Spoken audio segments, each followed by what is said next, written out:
Nothing says America more than the smell of burning rubber and gasoline. So that's why today's video we are building the most American muscle car ever. But there's a catch. Instead of having a big old boring American V8, this is going to have a fire-breathing 3-cylinder engine.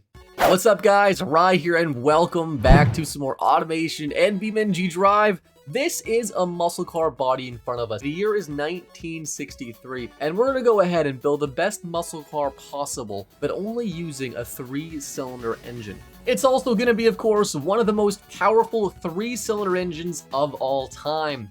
But there's one other thing that's even more powerful than this. It's, of course, my champions in Raid Shadow Legends. Take a look, guys. I've got War Priest here, already level 18, my Sniper, level 20, and my first champion, Kale, who is an absolute beast and level 20 as well. If you guys don't know about Raid Shadow Legends, then you've probably been living under a rock. Raid is a totally free-to-play Hero Collection RPG game that's available for mobile and PC devices. The game itself has over 650 unique champions you can collect and customize. And what's even more insane is just the vast amounts of lore that surrounds all these champions. So for example, my first character, Kale, started life as an apprentice sorcerer. Slowly but surely, his hunger for knowledge grew, until eventually he was actually ousted from his own people, and he ends up joining the High Elves on their side, so that he can seek even more knowledge. That is literally just one small tidbit of lore for one character in the game. There are around 650 more characters to learn about. And right now, Raid is hosting a huge Christmas event for new players until January 9th. It's called 12 Days of Raid. The first thing you have to do, obviously, is download Raid Shadow Legends from the links below, copy your player ID from in-game, and go to 12daysofraid.plarium.com. Basically, you enter your ID in there, and from there, each day you can play mini-games for a chance to win some awesome in-game and real-life prizes. Existing players can also go to 12daysofraid.plarium.com to find a special holiday promo code where they get a free gift as well. Raid has also added a new champion based off of MMA and pro wrestling star Ronda Rousey. All you have to do to unlock her is by playing Raid 7 days before February 20th. She's extremely overpowered and it's so easy to get her that everybody should. You can also use promo code RAIDRONDA to get a bunch of awesome in-game items to help her level up. I also want to point out, guys, if you're a new player to the game and you download it using my link below or the QR code on screen, you get a starter pack that has a bunch of awesome loot in it. So make sure to download the game, link in the description down below. No, seriously guys, stop what you're doing and get Raid Shadow Legends today. Again, huge shout out to them for sponsoring the video, but now I think it's time to get back to automation. So we're going to go ahead and build the most American muscle car, but with a 3-cylinder engine. What panel material do we choose to build our muscle car? We could choose fancy aluminum or fiberglass, but I think today we'll stick with good old-fashioned American steel. Now, some cars use sort of a monocoque style design. I think the Mustang was sort of monocoque, it was sort of a half unibody design, but for the most part, most of these cars were a ladder frame, which is not really used today at all for cars. It's used for just trucks, but it's America in the 1960s. It's perfect. Next up is the material. We're going to use good old-fashioned plain steel because we want this car to rust as quickly as possible, so you buy another. The engine placement. Now, everything would be sacrilegious except for a front-mounted longitudinal engine, but some muscle cars were transverse and some were front-wheel drive. The Oldsmobile Tornado was front-wheel drive, and the Cadillac Eldorado is front-wheel drive. Now, I'm not sure if they are muscle cars, but they are massive engine V8 American coupes with tons of power. The front suspension. Now, we can go for something like solid axles in the front and solid axles in the rear. We're going to go for a double wishbone setup in the front and maybe a solid axle leaf in the rear. I think some actually came with suspension other than solid axles, but I think solid axles rear and double wishbone up front is totally fine. The engine. Now, this is obviously the most important part. This is going to be the Americano, unrelated to the beverage, turbo. And turbo because this car is going to be turbocharged, which again, might be sacrilegious, but that's okay. I mean, the Buick GNX was a turbocharged V6 engine, and many people consider that a muscle car, so we're going to go ahead and build the Buick GNX before the Buick GNX. So it's going to be an inline 3 engine, cast iron, pushrod cast iron, which seems rather plain and boring. But it's going to be big, and I mean really big. Now, I think there are some 2-liter 3-cylinder engines in production right now. I think the Koenigsegg Gamera has a 2-liter 3-cylinder. Correct me if I'm wrong. But this is going to be a 3.5-liter turbocharged inline 3 because why not? We're going to go ahead here and use forged steel, heavy-duty forged, and balanced shafts. Now, this car has to still function. It's going to be a little on the expensive side because the engine technology is going to be a little expensive. Obviously, we are using more modern tech than, you know, the usual 1960s cars.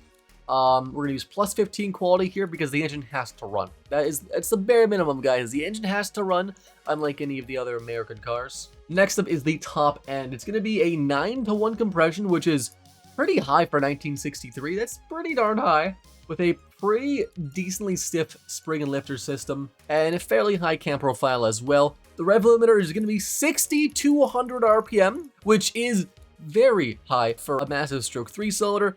It's going to be pretty high for a muscle car, though. A lot of these cars did not really rev to 6,000, but that's okay. This is literally a 3-cylinder engine, guys. Cut me some slack. It's going to be the most bare-bones turbo setup possible, with a 3.2-inch turbine inducer, a 3.9-inch exducer, 21 compressor trim AR, and a 14.5 PSI boost. With a slightly bigger intercooler, because we're going to need it. It's going to be mechanical fuel injection per cylinder with a performance mid-intake manifold. It's going to be leaded fuel because although this is a 3-cylinder engine, it is not trying to be eco-friendly in any way. And we're going to go ahead and give it a turbo mid header with the largest size, a 3-inch exhaust, no first muffler, and 1 reverse flow secondary muffler. So right off the bat, nothing is here at all. The engine's reliability is too terrible. The engine's terrible, apparently. I tweaked the bore and stroke just a little bit so the car would actually run properly. So the engine itself is a little bit laggy. It makes no power up until like 4,500 RPM, where it just kicks in. It's a 1960s turbocharger, guys. I think we can forgive how laggy it is. So some competitors to this car had around 400, 430, 440 horsepower. That's gross, though. This is net horsepower. So horsepower calculations are a little bit different, but 390 horsepower is fairly realistic for a 1960s big block muscle car, except ours, of course, is from a 3-cylinder. I definitely could have got more power out of the car, but we're going to stick with 390 for now because it's already pretty powerful, and I think with this car, it's going to be pretty terrifying. I think this body's based off the Australian Ford Falcon, but let me know in the comments down below, guys. It's going to be a 5-speed manual rear-wheel drive. It's still going to be a pretty high-end muscle car, but the whole goal of this thing is to go in a straight line. Let's make it so second gear takes us to about 62 or so miles an hour. It's going to have a open differential. It's going to have sports tires with, I think, what, 255s in the rear and maybe 245s. 245s in the rear and 225s up front, which is pretty decent size for this time. It's going to be 14-inch magnesium wheels with disc brakes in the front and drum brakes in the rear. No under tray, and it's going to be a 2+2 with sports interior and no entertainment, because this is, of course, a muscle car. All we really need is to go as fast as possible while burning as much fuel as possible. This car's a muscle car. The only entertainment you need is the exhaust note from your muscle car. In this case, it's going to be a 3-cylinder, but that's fine, guys. It's gonna sound great. It's gonna sound totally fine. It's gonna sound much better than those gross American V8s. Manual rack and pinion steering, which is probably fine enough for this car. I don't want power steering because this is a good old-fashioned American car. And you know what? American men are big, strong, tough men, and they don't need hydraulic power steering. They need to be able to turn the cars themselves. All right, it's gonna have basic 60s safety. It's gonna have standard twin tube springs, and maybe just a sports tune suspension. For now, we might tune that later. But right now, off the bat, we are getting a reasonable 18 miles per gallon, which is actually pretty reasonable. That's not bad at all. The car costs $9,900, which might be expensive for a super bare bones muscle car, but you know what? It's not terrible. 3.0 rating in comfort, which is atrocious. That's not good at all. This car would sell as a muscle car, though, selling 196 units, which is not great, but it's not terrible. It would sell as a family sports car for 108 units. Well, I think the basics of the car are pretty much done. All that's left to do is design this car, and we're going to turn this thing into a real muscle car. And after that, we'll hop into BeamNG.drive and see how amazing this car is. So sit back, relax, guys, and enjoy. So we're starting the build for my 1960s American muscle car, but with a 3-cylinder, obviously. The front end is going to be rather similar to other muscle cars, obviously, having these sort of separated 2-part front end, one on either side, with quad headlamps, and another sort of partition in the middle. So we've got the headlamps on the side with smaller grills in the middle, then a big old bumper in the front with a bit of a front splitter because I think it looks kind of cool. Right now, what I'm doing is trimming the front end pieces in chrome because obviously it's a classic car. It needs lots of chrome, guys. Adding a bit of a hood bulge on this car, a little bit of air suck because turbocharger needs air suck apparently. Just sort of tweaking the wheels and tires now in the car, and going ahead and changing and adding a door handle, adding some badging to the front, or at least starting to add badging, which I changed later on. Changing the color to a yellow, and going back on the front end here, adding a bit more detail to the front of the car. Adding a spot for a badge, which I do move to the right of the grille, or the left of the front end of the car, Maven badging. Adding a turbocharged badge on the side. Some black sort of side skirts on the car with some turn signals on the front and on the sides.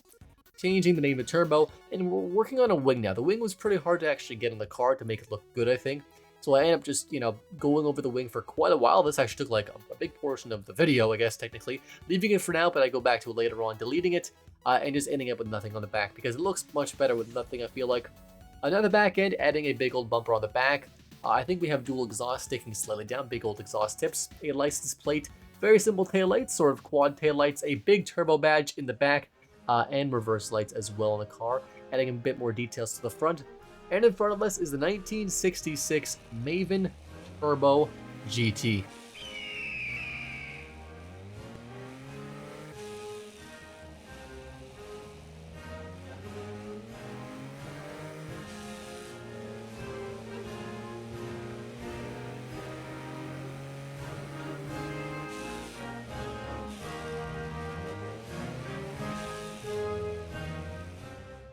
The first thing I want to point out, guys, is how this car just looks very, very sharp and very pointy from the front. It looks pretty flat here, and you go to the side, and it is a pointy car. Anyways, we have the Maven Turbo GT here. Oh, the taillights. Yeah, the taillights didn't transfer over great. Now they did the bumper. The car itself, we don't have a North American license plate on there, and that's totally fine. This car it's fine. It's fine, guys. So the car itself is actually pretty quiet. It's not crazy loud. The idle, it's quite quiet. When you rev it up, it's pretty loud, pretty aggressive.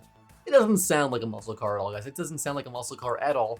This is the West Coast USA drag strip, and we're going to take this car, obviously, for a drag race and see how it does. The headlights look a little bit interesting. It all works, though. So now we're ready for a drag race. This car, 390 horsepower and just over 400 pound-feet of torque. 5-speed manual. It's got sports tires, which are pretty wide, 265s or 255s, fairly wide tires. The car itself just over 3,000 pounds, so it's it's a reasonable car. It's a reasonable 1960s, 1970s muscle car, except it's got a 3-cylinder engine, obviously. We're gonna drag race this thing first. We're gonna launch it here in first gear. Okay, it bogs down definitely a bit, and then the turbo kicks in. 5.3 to 100 kilometers an hour, which is pretty decent for for this kind of thing.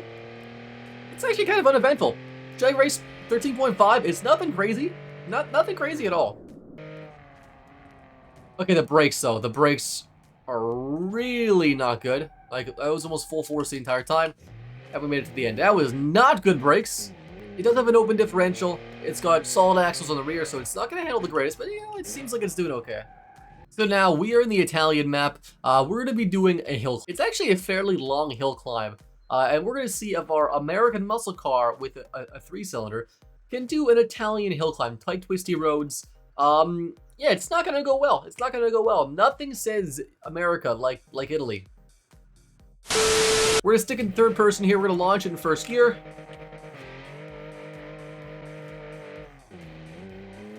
Okay, so far, the open differential is a little scary. Okay, this car is a lot.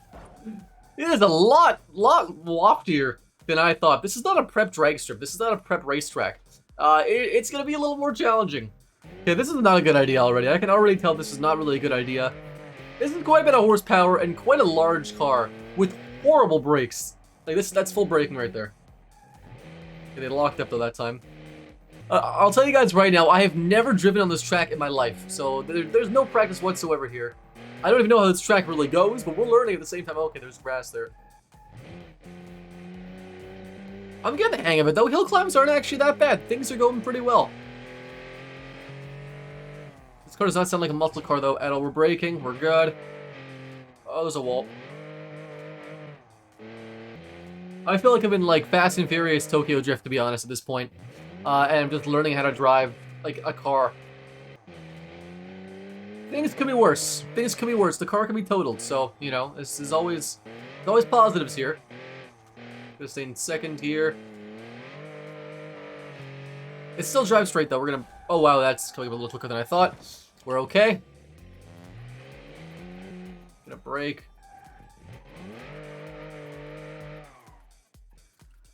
Okay, that was definitely intentional. This is terrible.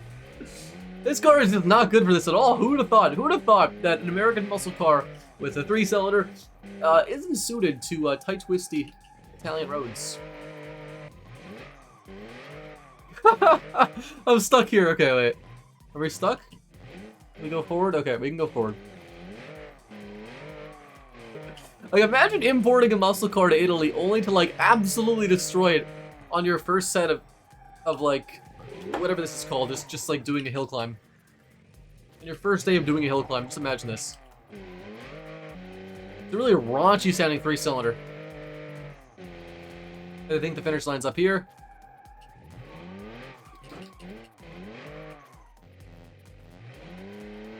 And we're just gonna end it off just like this, because I'm done. Perfect. The car is better off than it was before. A 4-minute and 6/10 of a second. So that's not bad. That seems pretty good. It's my record time, obviously, setting a brand new record that I'll probably never beat, because this track is terrifying, actually. It's not great. Before we actually hop into the jump arena, I want to crash this car against another classic muscle car. So we've got a muscle car coming towards us right now at full speed, and we're going to crash into it at also full speed and just see what happens, because I want to see automation versus BeamNG car. Which one is better? We're going to crash on like an angle. There he is. He's going head on to me, apparently. This is a Gabriel Barstow. That is mean. Look at that. Oh my gosh. So it looks like the automation car is significantly stronger than the BeamNG car. Yeah, if you were driving that car, you would not be living. That was a crazy, crazy crash. So yeah, that driver is not surviving that. The passenger is not surviving that. But that's fine. It's fine, guys. So now, as always, we're at the jump arena, and we are going to finish off jumping the Turbo GT. I'm going to guess it's going to do like 300 or 400 meters. Nothing crazy, because this car is nothing crazy. I mean, 400 horsepower, that's it? Come on. Nah. But seriously, guys, we'll finish off here. If you guys have an idea for another video, let me know in the comments down below. Again, guys, huge shout out to Raid Shadow Legends for sponsoring the video. If you guys want to check out Raid of Amazing Champions, use my link down below in the description and the pinned comment. Wow, that's way farther. Oh my gosh, 450. Okay, we said 350. That's not bad. And the car is totally destroyed, but it would still do better than a BeamNG car. So thanks so much for watching, guys. And of course, as always, I'll see you next time.